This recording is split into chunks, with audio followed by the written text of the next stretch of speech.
really understand the mentality that we're dealing with. I think they don't really understand who, if you can call them people, who they really are. So you have to understand what's going on here in Israel is going to, I've always said this, but now it's clearer than ever that it will determine the fate of all humanity. I just want to say this to our Christian friends. You guys are worshiping one Jew.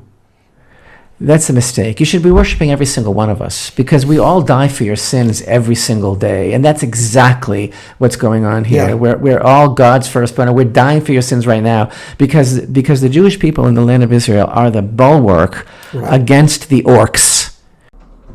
Ah, shit. Ooh, shit.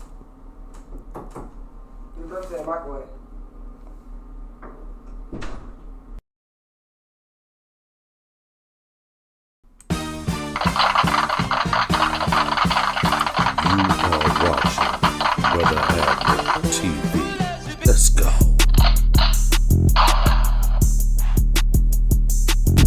Hey, it's your favorite brother, Brother Abner, and you watching Brother Abner TV.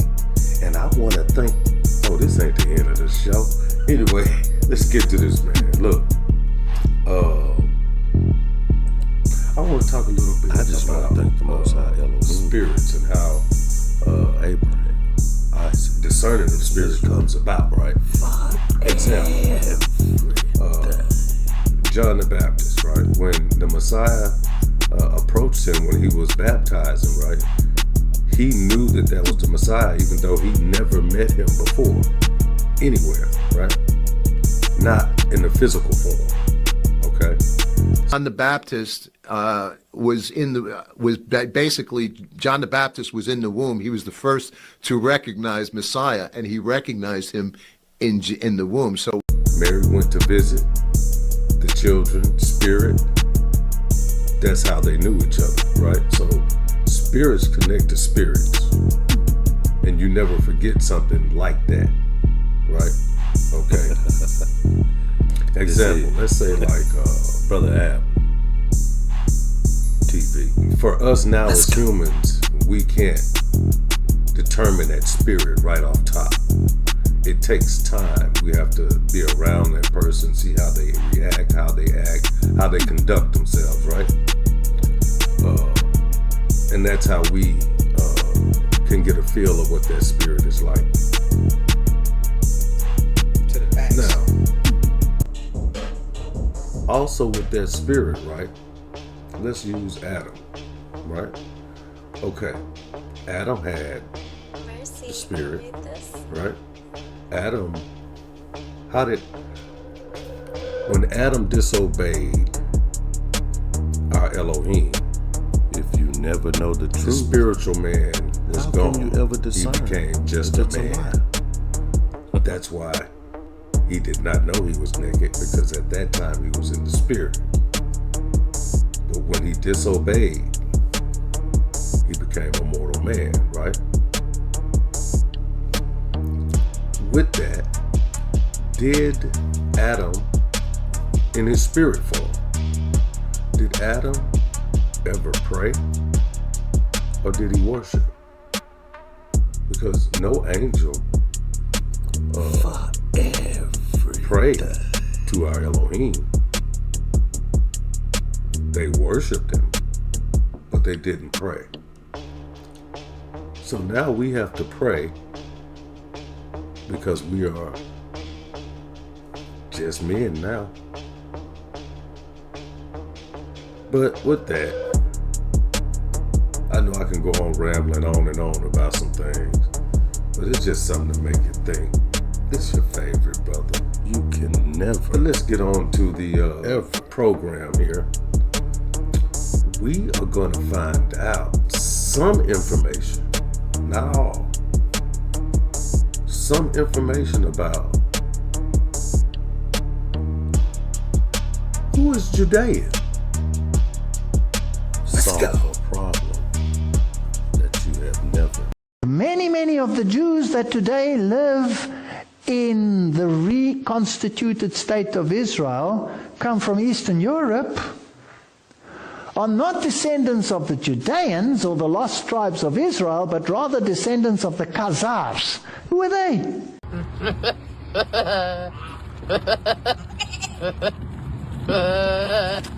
Hello guys, welcome once again to AfriPost. I hope wherever you are, you're having a great time.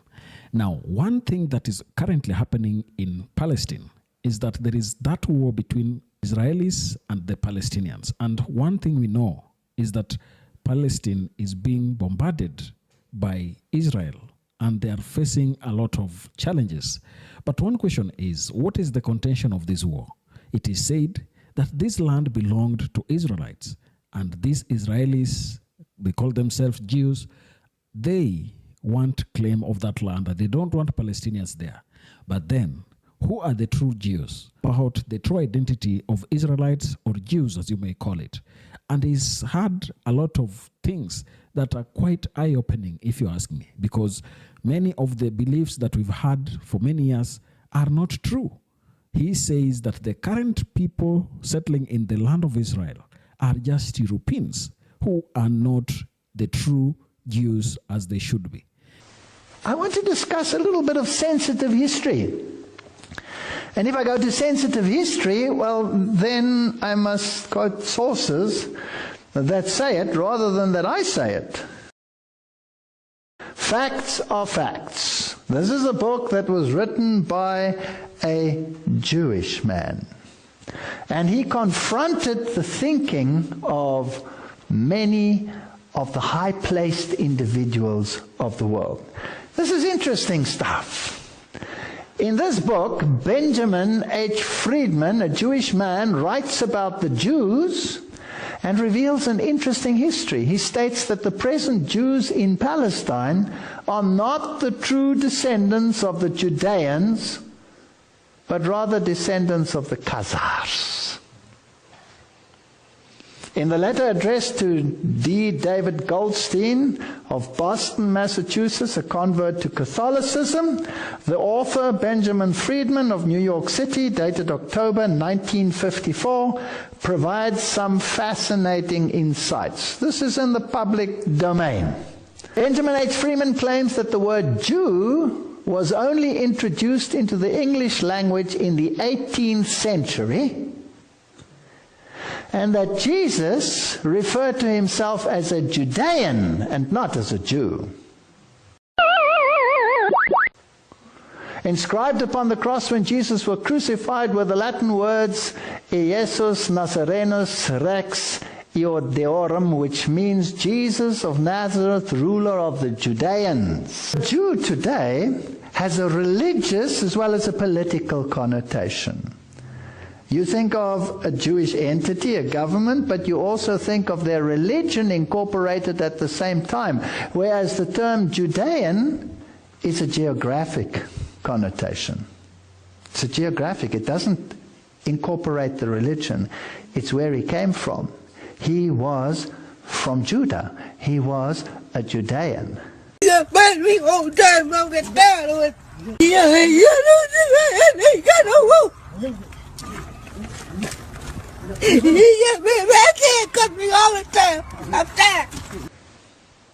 He further writes, the form of religious worship known as Pharisaism in Judea in the time of Jesus was a religious practice based exclusively upon the Talmud. The Talmud in the time of Jesus was the Magna Carta, the Declaration of Independence, the Constitution, the Bill of Rights, all rolled into one, of those who practiced Pharisaism. The Talmud today occupies the same relative position with respect to those who profess Judaism. So the rituals and rites that many of them observed were based on the Talmud and not on the Torah. As the term Judean is a geographic connotation. It's a geographic. It doesn't incorporate the religion. It's where he came from. He was from Judah. He was a Judean. Rabbi Morris in Kurtzer wrote a most revealing and comprehensive article with the title, What is a Jew?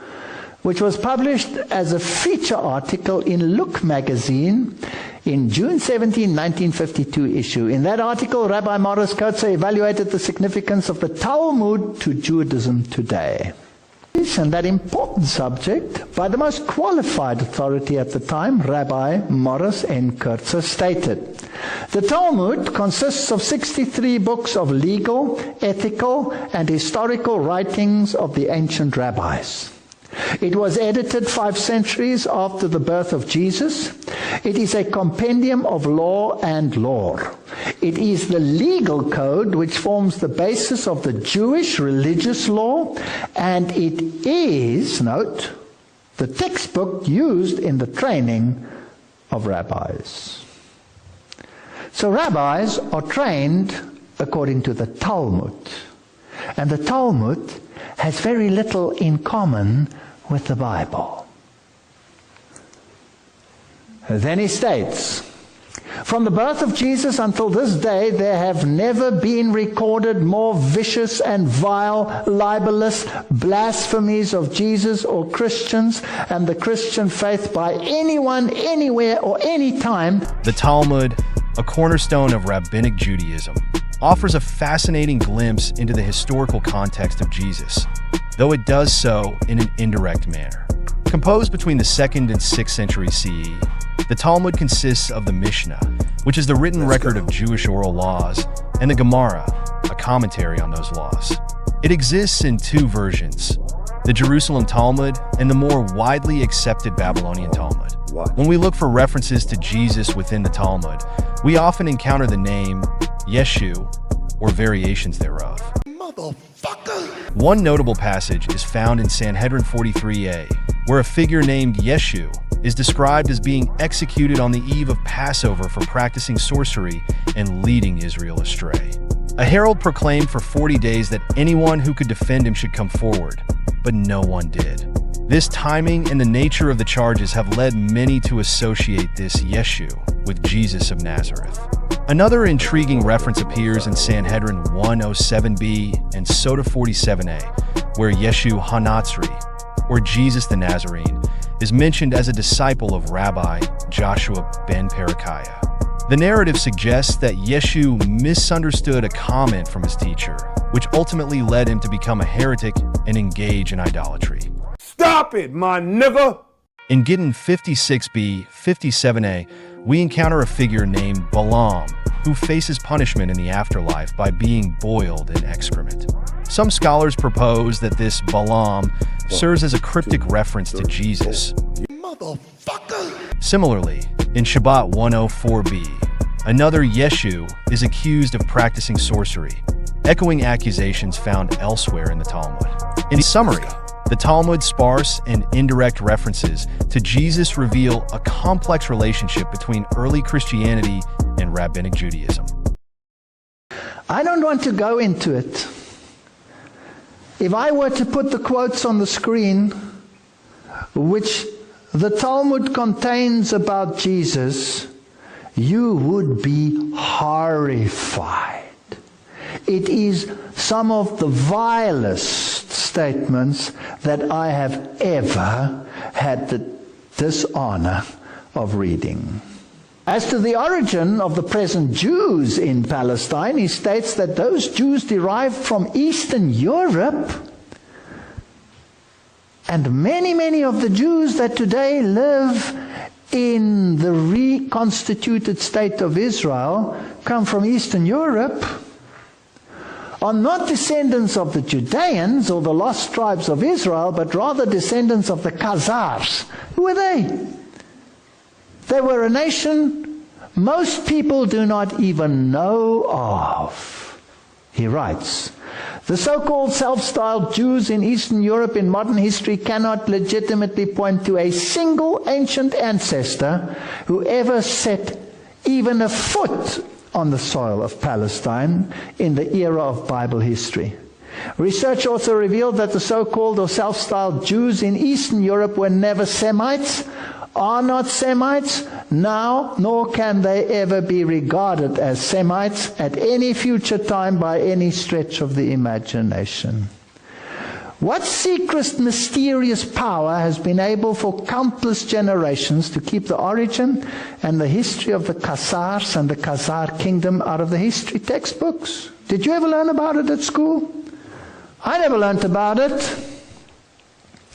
And out of classroom courses in history throughout the world, the origin and the history of Khazars and the Khazar kingdom are certainly incontestable historical facts. You have to do some cross-checking. Even the Jewish encyclopedia is quite explicit about it. This was the Khazar kingdom. Here is the Black Sea, the Byzantine Empire. Here was Persia. And here was the kingdom of the Khazars. It was a massive kingdom. The Khazars were an Asiatic nation. The Jewish encyclopedia states Persian origin that converted to Talmudic Judaism and that had conquered a vast area of Eastern Europe, which was in turn later conquered by the Russians in the 10th and 13th centuries. He writes, after a historic session with representatives of the three Montelus religions, King Bulan, 7th century, decided against Christian and Islam and selected as the future state religion the religious worship then known as Talmudism, now known as practiced as Judaism. They adopted the Hebrew alphabet, and the Khazars adopted words to their requirements from the Bible, and they added it to a basic language, and the language was known as Yiddish. Yiddish uses the Hebrew alphabet characters, but is not Hebrew. It's not Hebrew. It's Yiddish. I've always wondered, when I hear them speaking Yiddish, I understand quite a few words. Why? Because I'm German. They had many exchanges with universities and their students were trained. So here is another nation which had occupied this area, and they had adopted this religion and brought rabbis in and trained the people, but they were not Judean. Now let's jump to today. In accordance to this history, the religion of the modern state of Israel is based on Kabbalistic and Talmudic traditions and is far removed from the biblical worship of Yahweh.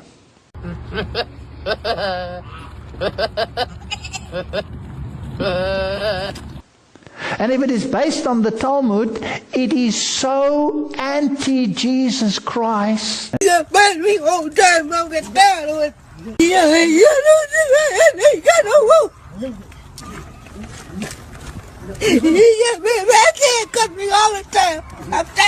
And here we have, in March 2006, while visiting Yeshiva University at Brooklyn, New York, a Jewish institute dedicated to the study of the what? Talmud. We have Cardinal Kasper. Who's Cardinal Kasper? Cardinal Kasper is the cardinal associated with ecumenism. They are honoring the Talmud together. You see, behind the scenes, there is a pact.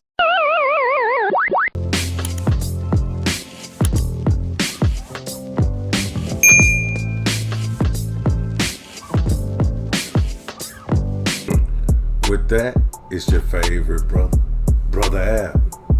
And I want to thank the Most High Elohim of Abraham, Isaac, and Israel. Fuck.